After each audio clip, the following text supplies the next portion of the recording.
Blanchiment de fraude fiscale, les époux Balkany renvoyés devant le tribunal correctionnel. Ils sont soupçonnés d'avoir dissimulé à l'administration fiscale un patrimoine d'environ 13 millions d'euros. Les époux Balkany ont été renvoyés devant le tribunal correctionnel, notamment pour blanchiment de fraude fiscale aggravée, après une vaste enquête longue de près de 5 années.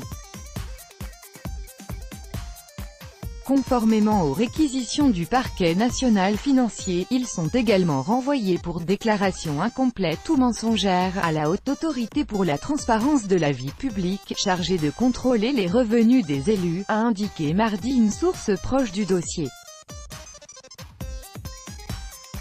Dans leur ordonnance de 92 pages signée le 6 juillet, les juges d'instruction Renaud Van Ruymbeck et Patricia Simon estiment que le couple a, de façon habituelle, dissimulé à l'administration fiscale des revenus occultés, un patrimoine tout aussi occulte en ayant recours à des prête-noms et à des structures offshore, selon cette source.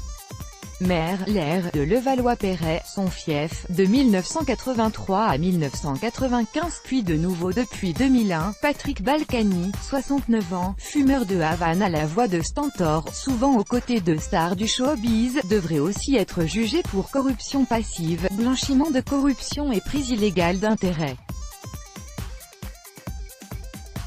Le patrimoine présumé caché du couple se composerait notamment d'une propriété, la Villa Pamplemousse, à Saint-Martin, que Madame Balkany, 70 ans, a finalement reconnu détenir lors de sa 5e audition, après avoir nié en être propriétaire.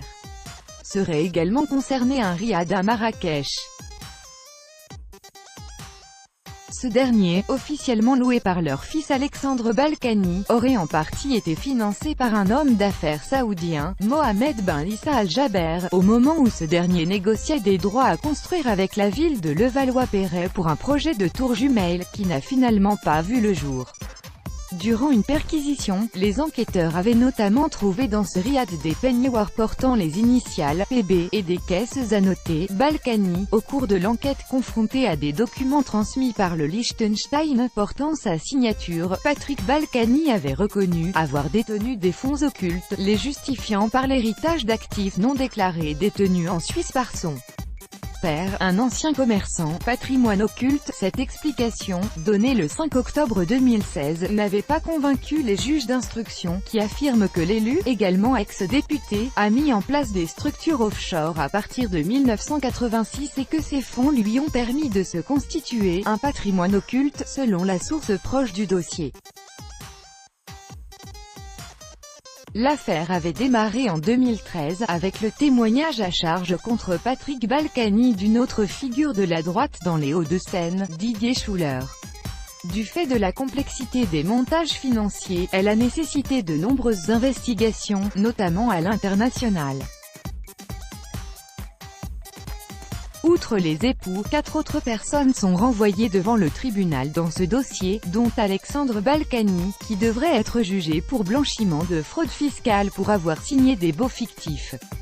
Mohamed Ben Issa Al Jaber est renvoyé pour corruption active envers une personne dépositaire de l'autorité publique, pour avoir aussi mis à la disposition des époux Balkany son jet privé. L'avocat Arnaud Claude, soupçonné d'avoir participé au montage financier pour l'achat du riad, est pour sa part renvoyé pour complicité de corruption et blanchiment de fraude fiscale et de corruption.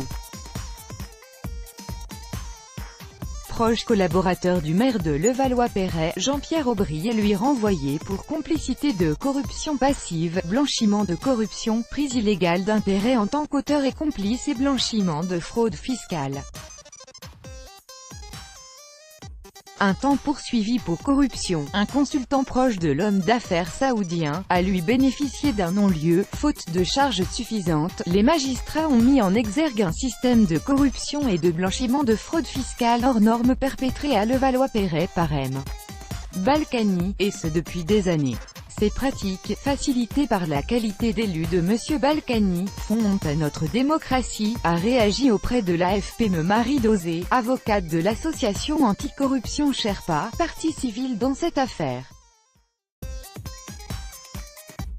Contacté par l'AFP, l'avocat de M.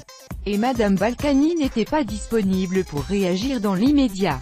Les époux avaient déjà été renvoyés le 22 février en correctionnel pour fraude fiscale, dans un autre volet de cette affaire, qui pourrait déboucher sur un seul et unique procès. Tout droit de reproduction et de représentation réservé. Copyright 2018, Agence France Presse.